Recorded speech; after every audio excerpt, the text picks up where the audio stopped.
गांव काली ढांगर। ये गांव बाहर से बिल्कुल साधारण लगता था, लेकिन यहां एक अजीब रिवाज था। हर घर के आंगन में एक पुराना मिट्टी का घड़ा दबा होता था। कोई उसे छूता नहीं था, कोई उसके बारे में बात भी नहीं करता था।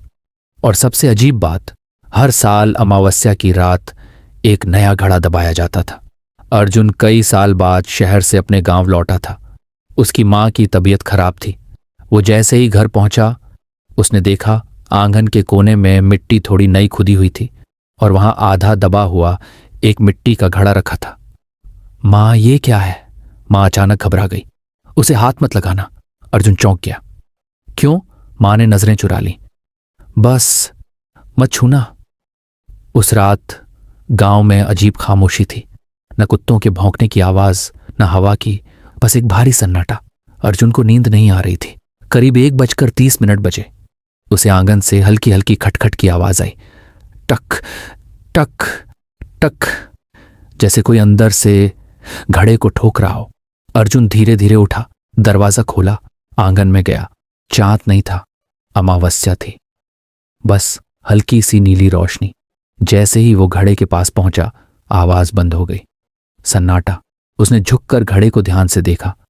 उस पर काले रंग से कुछ अजीब चिन्ह बने हुए थे, जैसे किसी ने मंत्र लिखे हों। अर्जुन खुद को रोक नहीं पाया। उसने धीरे से घड़े का ढक्कन उठाया। अंदर पूरी तरह अंधेरा था, लेकिन एक बहुत ही सड़ी हुई गंध बाहर आई, जैसे कुछ बहुत पुराना सड़ चुका हो। और तभी घड़े के अंदर से बहुत धीमी आवाज आई, बाहर निकाल। अर्जुन का दिल रुक गया। उसने तुरंत ढक्कन वापस रख दिया, पीछे हट गया। सुबह होते ही अर्जुन ने मां से पूछा, उस घड़े में क्या है? मां की आंखों में डर था। काफी देर चुप रहने के बाद वो बोली, उसमें वो है जिसे हम हर साल कैद करते हैं। कौन? मां की आवाज कांप रही थी। चुड़ैल। सालों पहले इस गांव में एक औरत रहती थी, जिसे लोगों ने जिंदा दफना दिया, क्योंकि वो काला जादू करती थी। मरते वक्त उसने कहा, मैं हर साल लौटूंगी। तब गांव के एक तांत्रिक ने तरीका बताया। हर साल अमावस्या की रात उसे पकड़कर एक घड़े में बंद करना होगा, वरना वो पूरे गांव को खत्म कर देगी।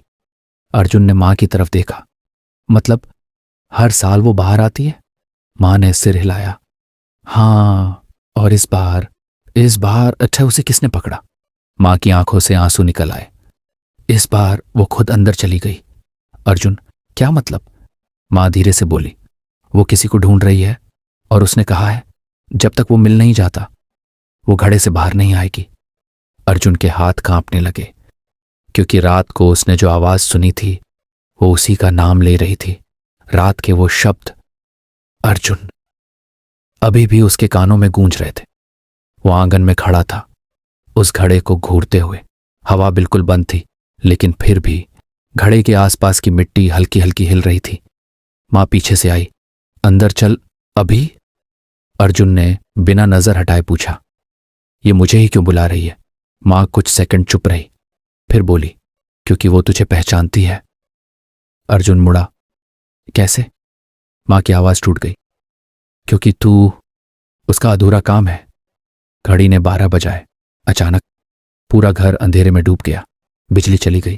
आंगन से फिर वही आवाज, इस बार तेज। अर्जुन बाहर आ। अर्जुन के पैर खुद ब खुद चलने लगे, जैसे कोई उसे खींच रहा हो। मां पीछे से चिल्लाई, मत जा। लेकिन वो रुक नहीं पाया। वो घड़े के सामने आकर रुक गया। इस बार घड़े का ढक्कन खुद ब खुद हिलने लगा। टक टक टक। धीरे धीरे ढक्कन अपने आप हट गया। अंदर से काली धुंध निकलने लगी।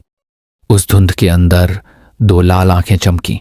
वो धुंध धीरे धीरे आकार लेने लगी और उसी में से वो औरत बाहर आई। वही जली हुई त्वचा, लंबे बाल, टूटी हुई गर्दन। वो अर्जुन के सामने खड़ी थी, बहुत पास, इतना पास कि उसकी सांस महसूस हो रही थी। आखिर मिल ही गया।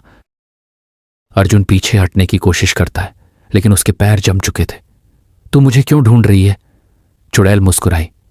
क्योंकि तू सिर्फ इंसान नहीं है। अर्जुन, क्या मतलब? चुड़ैल ने अपना हाथ उसके सिर पर रखा और अचानक अर्जुन के दिमाग में फ्लैशेस आने लगे। एक औरत काला जादू कर रही है। लोग उसे घेर रहे हैं। आग, चीखें, और एक छोटा बच्चा, उसकी गोद में अर्जुन की आंखें फैल गई। ये मैं, चुड़ैल ने धीरे से कहा। तू मेरा खून है, मेरी औलाद। अर्जुन पीछे हट गया। नहीं, ये झूठ है, पीछे से मां रोते हुए बोली। यह सच है। अर्जुन ने उसकी तरफ देखा। हमने तुझे बचाने के लिए तुझसे ये छुपाया। मां चिल्लाई। वो तुझे अपने साथ ले जाएगी। चुड़ैल हंसी। ले जाऊंगी नहीं, जगाऊंगी। अचानक अर्जुन के हाथ काले पड़ने लगे, उसकी आंखों के नीचे काली रेखाएं उभरने लगीं। चुड़ैल बोली, तेरे अंदर वही शक्ति है जो मुझ में थी। अर्जुन ने अचानक सिर उठाया और उसकी आंखें लाल हो चुकी थीं। वो धीरे धीरे मुस्कुराया, एक अजीब डरावनी मुस्कान। तो फिर अब किसे कैद करेंगे? आंगन की मिट्टी फिर हिलने लगी, लेकिन इस बार घड़े के अंदर नहीं, पूरे गांव के नीचे से